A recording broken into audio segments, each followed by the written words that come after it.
네, 어제에 이어서 더불어민주당 당권주자 차례로 만나보도록 하겠습니다. 유능한 개혁을 기치로 내건 송영길 후보 나오셨습니다. 안녕하십니까? 네, 안녕하십니까? 안녕하세요. 자, 오늘부터 이제 대의원 권리당원 온라인 투표가 이제 시작이 되는데 당 대표 처음 나섰었던 게 2016년이셨고요. 그리고 2018년. 그 이제 내년 대선 앞두고 올해 나오셨는데 왜 이번엔 반드시 송영길 후보가 돼야 된다고 생각하십니까? 제가 정치 생활 23년 중에 네. 대선 과정에서 특정 후보를 경선 단계에서부터 공개적으로 지지하고 뛰었던 것은 문재인 후보가 처음입니다. 네. 특히 제가 총괄 선대본부장을 맡아서 모든 국민 여러분께 문재인 정부를 탄생시켜줄 것을 호소했는데 성공적 마무리를 해야 될 책임이 저에게 있다고 생각합니다. 그리고 제가 지금 6.2에 민주당을 구할 수 있는 그래도 상대적으로 잘 준비된 후보다 이렇게 생각합니다. 네. 자, 지금 뭐 출마 선언 이후에 줄곧 무능한 개혁과 위선을 유능한 개혁과 언행일치로 바꿔내겠다라는 목소리를 계속 높였었는데요. 이제 어제 마지막 토론회가 있었습니다. 지금 이제 특히 많은 이슈 중에서 부동산 관련 이슈에 대해서 공방이 있었는데 어제 토론회 모습 잠깐 보고서 말씀을 나눠보도록 하겠습니다.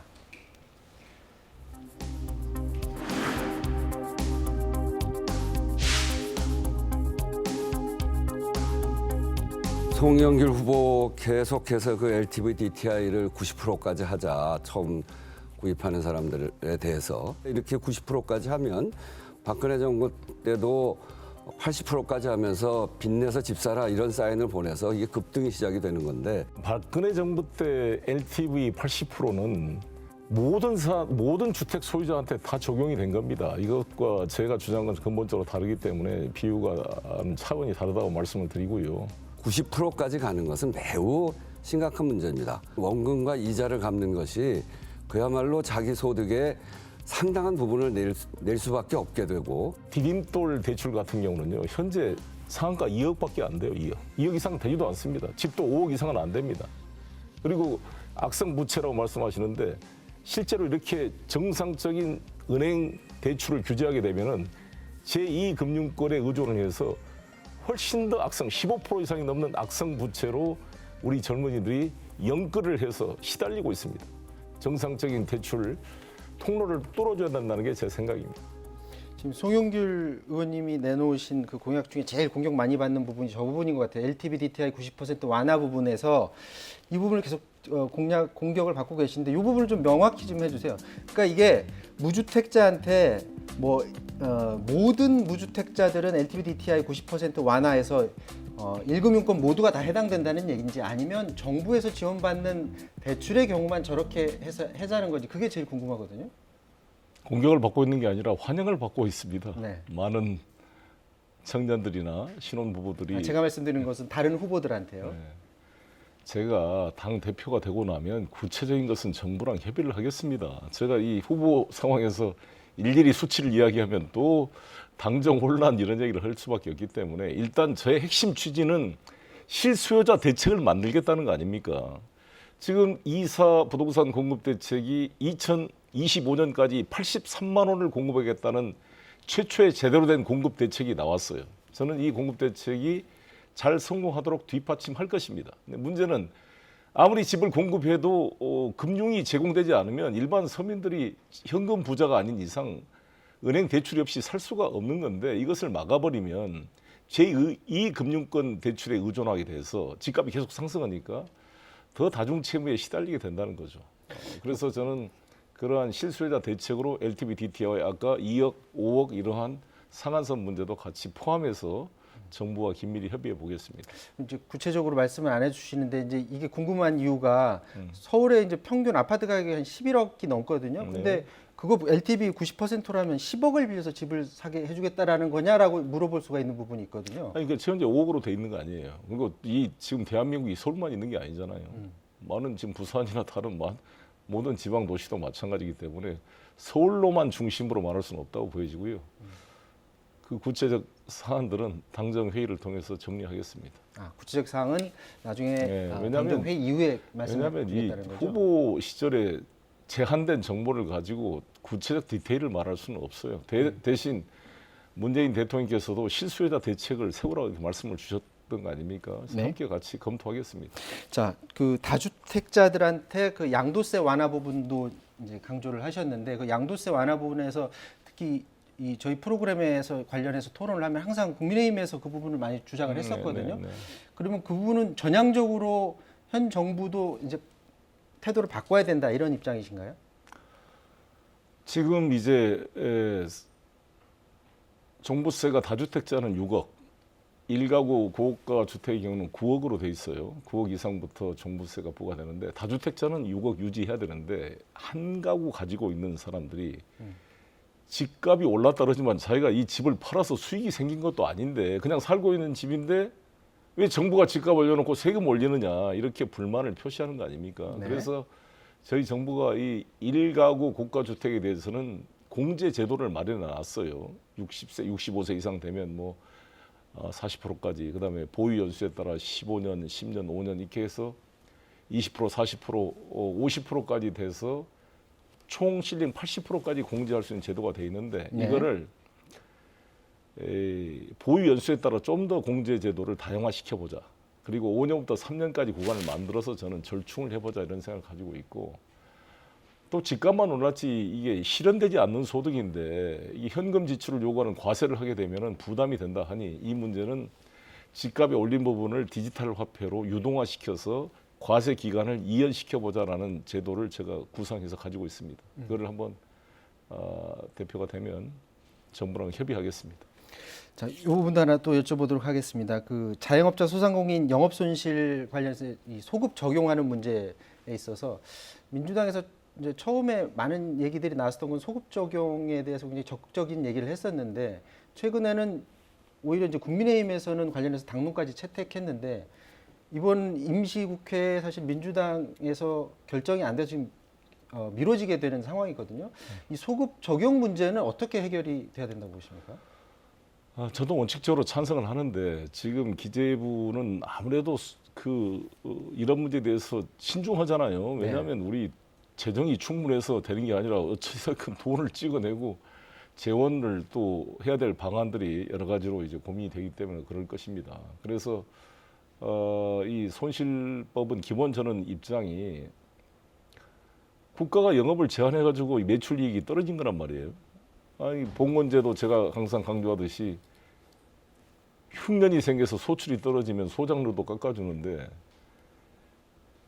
우리 여기서 자영업자들이 임대료를 그대로 내면서 추구라고 고생했는데 매출이 50% 30% 떨어지는데 임대료 다 갖다 주면 남는 게 뭡니까? 이것은 반드시 국가에서 보상을 해야 된다. 제가 뉴질랜드나 캐나다 다른 지역 나라 사례들을 보니까 다 보상을 해주고 있어요. 그래서 이 문제는 적극 검토를 하도록 하겠습니다. 그럼 왜 민주당에서는 이 의견이 빨리 안 모아진다고 생각하십니까? 이 얘기가 나온 거 굉장히 좀 오래됐는데. 집권당이기 때문에 그런 거죠. 이 야당이야 그냥 해라 하면 되지만 집권당은 살림을 해야 되니까 어디서 돈을 마련해서 이걸 줄 거냐 문제를 고민하다 보니까 여러 가지 지금 장고의 시간이 있을 텐데 그리고 관료들은 아무래도 재정 건전성 때문에 소극적인 것이고 이미 4번이나 재난 지원금이 지금 지급된 거잖아요. 그 돈도 지금 몇 조가 나갔습니까? 네. 근데 이걸로 하면 최소한 추계를 할 때 한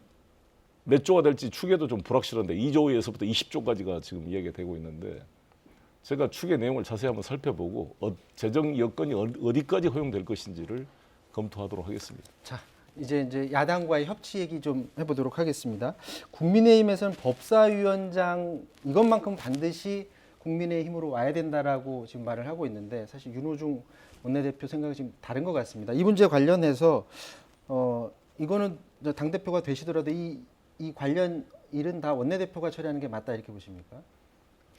원내대표 혼자 다 하시는 건 아니겠지만 주도권을 가지고 있죠. 그걸 존중해야 되고 제가 자세히 상의를 하겠습니다만 법사위원장을 달라 그러면 협상이 다시 원점으로 돌아가는 것이니까 네. 아시다시피 주호영 원내대표와 김태년 원내대표 간의 원구성 합의를 할 때 부의장과 7개 상임위원회 법사위를 제외하고 거의 잠정 합의가 됐잖아요. 네. 근데 그게 의총에 가서 강경파한테 밀려가지고 그게 부결이 돼버렸어요. 근데 제가 개별적으로 야당 의원님들 만나 보면 그때 잘못했다, 너무 강경파한테 휘둘렸다 이런 지적이 있습니다. 그래서 합리적으로 법사위를 제외한 원래 원구성 초기에 합의했던 내용을 가지고 협상한다면 논의가 되겠으나 그렇지 않으면 원점으로 가지 않겠는가 생각합니다. 지금 개혁의 속도 문제 관련해서도 야당도 설득해 가면서 또 국민적 공감대를 만들어가면서 추진하겠다라는 목소리를 내셨는데, 그렇다면 이제 반대편에서 나온 후보들이 얘기하는 것들 중에 하나가 검찰 개혁이라든지 언론 개혁이라든지 이런 부분은 그러면 만약 순서를 정하는 후순위로 좀 미루는 게 맞다고 보십니까? 어떻게 보세요? 저는 모든 법안은 상임위 중심으로 가기 때문에 네. 상임위에서 얼만큼 논의가 숙성돼서 공감대가 만들어지느냐에 따라 법안 표결이 결정되는 거지, 군사작전하듯이 어디까지 해서 다 통과, 이것은 안 된다고 본다 이거죠. 한 예를 들어서 제가 이해충돌방지법을 이야기하는데, 네. 이해충돌방지법이 여야 간의 법안 심사 소위원회에서 협의되고 있을 때 4.7 보궐선거 중이었습니다. 그때 일부 이제 열성 당원들이 야당이 발목 잡는데 그냥 단독으로 통과시켜라.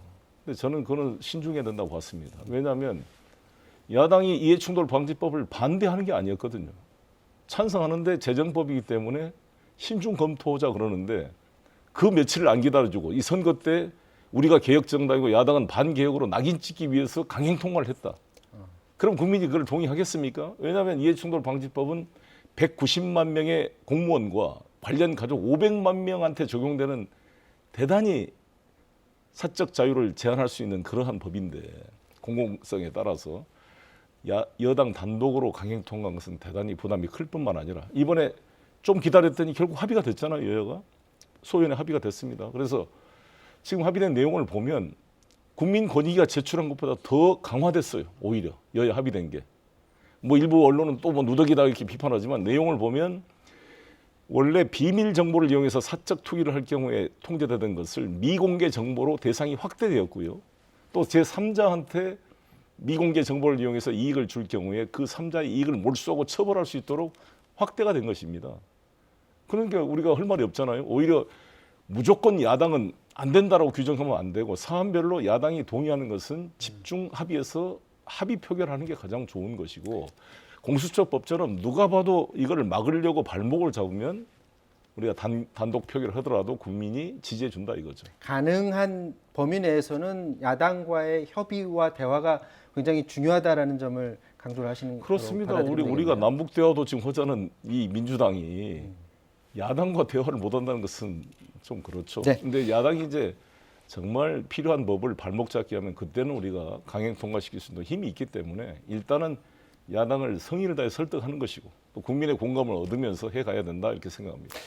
지금 그 열린민주당과의 관계 부분도 굉장히 궁금한 게 있는데, 지금 탈당 전력자뿐만이 아니라 합당을 통해서 복당하는 그런 의원들까지도 해서 감점을 적용하는 것을 지금 추진을 한다라는 얘기가 있어요. 이 부분에 만약에 추진이 된다면 열린민주당에서 좀 반발할 것 같은데, 이 사안에 대해서는 어떻게 보고 계십니까? 제가 전준이도 아니고 사실 저기에 지금 후보자 상황에서 직접 개입할 수 있는 통로가 없었습니다.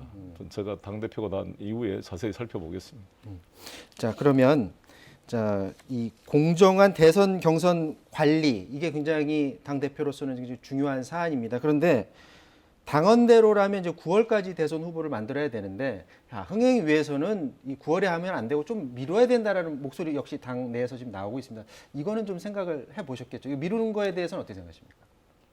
그것조차도 대표된 이후에 검토할 문제이고, 제가 강조하는 것은 저 송영길은 우리 당 후보 어느 특정 후보한테 불리하거나 또 특정 후보를 배제하거나 특정 후보를 밀어주기 위해서 인위적으로 룰을 규정하거나 바꾸는 것에 대해서는 저는 반대하는 입장이고, 항상 공정하게 대선을 관리해서 모두가 승복하도록 만들겠습니다. 그런데 그 원칙은 내년 3월 9일 대선 승리가 최대의 목표이고, 그 대선 승리에 도움이 된다면 모든 것들은 열려있는 자세로 논의를 해야 된다 이렇게 생각합니다. 자, 시공개상 여기까지 하도록 하겠습니다. 지금까지 민주당 당대표 후보인 송영길 의원과 말씀 나눴습니다. 말씀 고맙습니다. 네, 감사합니다.